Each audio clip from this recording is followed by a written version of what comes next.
Muy buenos días, tardes o noches, mis estimados estudiantes del Artium. Vamos a comenzar hablando en esta oportunidad sobre el diseño de instrumentos de medición, un punto bien interesante sobre nuestros trabajos de grado. Lo primero que debemos saber en específico es qué es un instrumento de recolección de datos. Y no es más que el soporte físico utilizado para la recopilación de datos durante el proceso de investigación y que responde a una técnica o conjunto de ellas. Los instrumentos es todo ese soporte físico. Cuando decimos soporte físico, dígase papel, dígase donde nosotros recopilamos la información, en este caso los datos que capturamos en el proceso de investigación.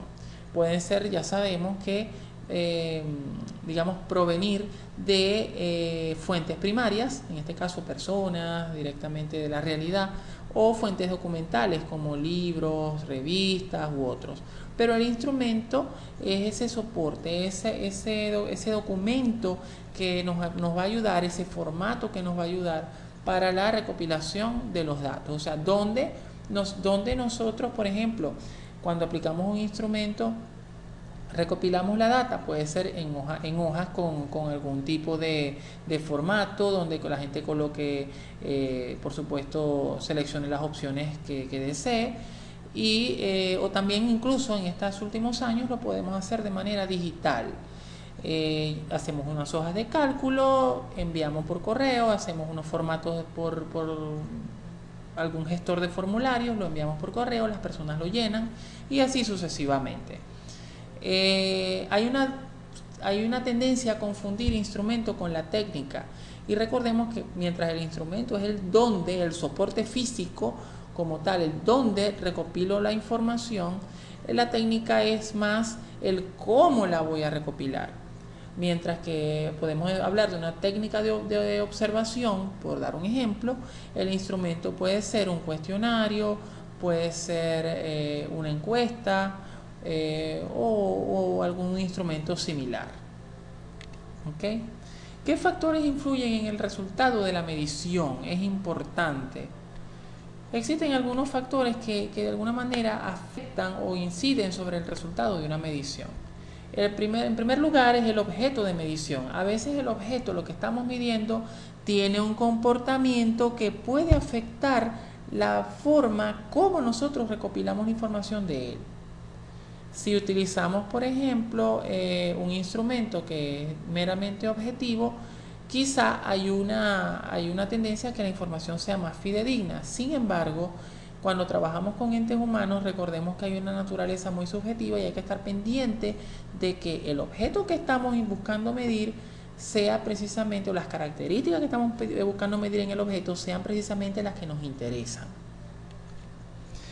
Lo otro es el procedimiento de medición. El procedimiento que usamos es importante.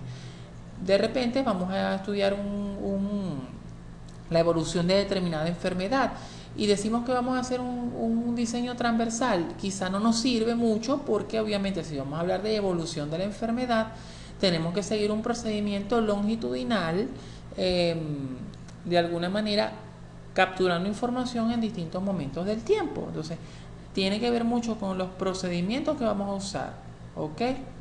Lo otro es el instrumento. Si el instrumento tiene vicios, tiene huecos, tiene baches, tiene problemas, no fue validado debidamente, no fue aplicada una prueba piloto, o tiene problemas de la escala, eso suele suceder con frecuencia, tampoco vamos a obtener los resultados más adecuados en el proceso de medición. Lo otro es el ambiente. Tiene que ser un ambiente acorde, que esté de acuerdo a lo que demanda esa medición. Cuando hablamos del ambiente, puede ser que estemos aplicando un instrumento donde haya demasiado calor, donde haya poca iluminación, en el ámbito, digamos, físico, pero puede ser que también haya un ambiente cargado de tensión laboral o un ambiente cargado de tensión mental. Eso no ayuda a la recopilación de información, razón por la cual debe prestársele mucha atención a todo eso. Lo otro es el observador. Nosotros como observadores también podemos fallar. Podemos tener una falsa percepción de algún evento que está ocurriendo. Por ejemplo, si estamos usando un diario de campo y estamos registrando lo que está sucediendo, hay que estar pendientes porque nuestros sentidos nos pueden engañar, la información que podemos plasmar allí quizá no es la correcta, no es la adecuada. Y en eso hay que prestar muchísima atención. Y por último, el método de cálculo. Si estamos utilizando algún método de cálculo específico, tenemos que verificar que nos ayude a hacer inferencias, a hacer interpretaciones sobre la recopilación que hicimos. Es muy común de pronto utilizar, por dar un ejemplo, estamos estudiando el comportamiento del rendimiento académico de un grupo de estudiantes, pero hay valores extremos en las calificaciones. Entonces uno dirá, bueno, vamos a usar la media, pero recordemos que la media aritmética, si tengo valores extremos, el valor que voy a obtener tal vez no es representativo de la distribución. Entonces vamos a tener una alta dispersión y entonces toda inferencia o toda interpretación que yo haga sobre esos resultados no va a ser la más acertada. Entonces yo usaría una mediana que tiene un elemento posicional y sí está más dentro de la realidad del estudio. Eso por dar un ejemplo, no siempre aplica, pero puede suceder. Existen algunos tipos de medición que se pueden aplicar en las investigaciones. En primer lugar tenemos los nominales, los que se denominan por sus nombres. Se clasifican los objetos y las clases se enumeran. Por ejemplo, el sexo, sabemos que es únicamente masculino o femenino y no tienen un orden específico. O sea, si yo digo masculino, no quiere decir que el masculino tiene mayor valor que el femenino o viceversa, ¿ok? La raza, puedo hablar de raza blanca, raza negra, raza indígena. Entonces, tampoco tiene, digamos, un orden de jerarquía, sino que se denominan por su nombre y ya. En la parte ordinal sí tenemos un orden y jerarquía, digamos, puede ser un ejemplo, el nivel socioeconómico puede ser bajo nivel, medio nivel y alto nivel. La actitud ante un evento, ante una situación, en desacuerdo o totalmente en desacuerdo, parcialmente de acuerdo, ni de acuerdo ni en desacuerdo, totalmente de acuerdo, ¿ok? Los de intervalo solo tienen sentido la diferencia entre sus valores. Yo puedo agarrar dos edades y restarlas y eso tiene un significado, una diferencia de edad. Puedo tomar una temperatura y puedo obtener un diferencial de la temperatura, pero es importante que las razones entre esos valores no son representativas, no tienen un significado particular. Yo, por ejemplo, dividir una edad entre otra no tendría demasiado significado a efectos de medición. Otro aspecto es que hay un cero arbitrario. Por ejemplo, fíjense que si decimos 0 grados centígrados, ¿qué quiere decir eso? Que no hay temperatura, que hay una baja temperatura de acuerdo a la escala de grados Celsius, pero ese cero no es absoluto, ¿ok? Y de hecho existe un cero absoluto que no es 0 grados. Entonces eso es un ejemplo bien interesante sobre el uso de los ceros arbitrarios y no arbitrarios, ¿no? Las escalas de razón tienen sentido tanto la diferencia como la razón entre sus valores, a diferencia de los anteriores que son de intervalo, ¿no? Pueden tomar valores decimales. El peso, yo puedo sacar un cociente entre dos pesos y yo puedo decir que hay una relación o una proporción entre los pesos y ahí pueden tomarse valores decimales. En cuanto a la distancia, por supuesto, por ejemplo, tenemos muchas unidades de kilómetros, pie, y puedo tener 1.5 centímetros o kilómetros. Entonces ya sí hay una representatividad y en este caso sí tenemos ceros absolutos. Una distancia de 0 kilómetros, es decir que no se ha recorrido ninguna distancia, ¿ok? A diferencia de la temperatura, que no quiere decir que no hay temperatura, sino que hay una baja temperatura, porque no es el cero absoluto como tal. Cuando nos toca decidir el tipo de instrumento, debemos averiguar si existen instrumentos debidamente validados y confiables que midan el constructo. A veces nosotros queremos medir algo y ya hay instrumentos normalizados. Por ejemplo, en psicología hay muchos instrumentos que están normalizados para medir factores de personalidad y han sido validados, son confiables y tienen un montón de criterios que se les han aplicado y los podemos tomar siempre y cuando correspondan con lo que estamos midiendo y estén en consonancia con lo que establece nuestro cuadro de variables en este caso. Adecuar otros instrumentos reconocidos. Yo puedo tomar un instrumento reconocido y adecuarlo a las necesidades del contexto. Bueno, lo aplicaron en Colombia, tal instrumento, pero yo puedo tomar aspectos de la realidad venezolana y adaptarlo. Es como cuando adaptan las novelas. Yo agarro Doña Bárbara y resulta que van a grabar una versión televisiva en tal país, pero la novela originalmente fue escrita en Venezuela y hay un vocablo venezolano, hay vocablos venezolanos, hay idiosincrasia venezolana. Entonces yo lo que hago es que extrapolo, imagínense que es en Colombia, y me traslado hacia Colombia y utilizo los vocablos colombianos, utilizo la cultura colombiana y con eso hago una adaptación de esa obra, ¿no? Igualmente sucede con los instrumentos, es totalmente válido. Ahora, hay que aplicarle criterios de validez y hay que aplicarle criterios de confiabilidad, porque estamos modificando algunos elementos del instrumento, que en este caso es el contexto y quizá algunos elementos del constructo. Es importante tener claro las ventajas y desventajas de cada uno. Hay instrumentos que de pronto tienen algunas desventajas, que si son muy extensos, que si son un tanto más complejos, que están dirigidos a una población diferente a la que nosotros estamos trabajando. Entonces hay que estar pendiente. En una misma investigación se pueden utilizar no uno, sino muchos instrumentos para la recolección de datos. Y bueno, algunos tipos de instrumentos son los formales, que requieren de alto refinamiento técnico, tienen que tener validez y confiabilidad, se aplican test, escalas, inventarios o cuestionarios. Los cuestionarios son instrumentos formales. Los informales no requieren de tanta meticulosidad, son más no quiere decir que no sean científicos, pero sí son más maleables. Pueden ser listas de cotejo, guías de observación, guiones de entrevista, diarios de campo. O sea, yo registro algún evento, pero no tengo que, de alguna manera, no responde a una elaboración tan compleja como los anteriores. En cuanto de acuerdo a su propósito, también tenemos las pruebas, cuyo objeto es hacer una estimación cuantitativa del comportamiento de una persona con respecto a un rasgo o atributo para lo cual los sujetos son expuestos a determinadas tareas para medir la reacción en términos de la complejidad, duración, forma, expresión y significado.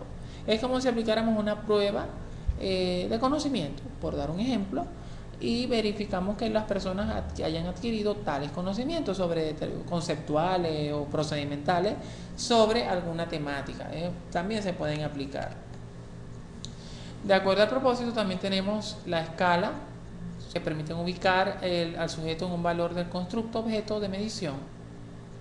Un valor escalar que mejor representa el quantum del constructo objeto de medición.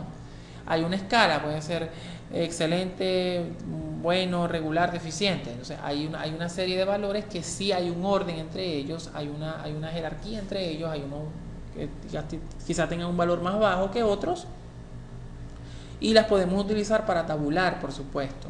También están los cuestionarios, que son conjuntos de preguntas de naturaleza variada y expresadas en diferentes formatos a los fines de respuesta. Estos son preguntas formuladas a los digamos instrumentos formulados dirigidos a la población objeto de estudio, que pueden ir acompañadas inclusive de una escala. Usualmente nuestros cuestionarios o son preguntas que van acompañadas de una escala, o son proposiciones que van acompañadas de una escala. ¿Está usted de acuerdo con tal medida? Totalmente de acuerdo, medianamente de acuerdo, totalmente en desacuerdo. Cosas así. De acuerdo con su propósito, también tenemos las listas de cotejo, los guiones de entrevista, los diarios de campo. Las listas de cotejo constituyen una enumeración de conductas o eventos a ser observados en una situación determinada. Ellas son importantes que tengamos en cuenta que determinan presencia o ausencia de un rasgo. Son como dicotómicas. Utiliza el computador para realizar tareas rutinarias. Sí o no, presente, ausente, ¿ok? Pero siempre son más de apreciación y son dicotómicas.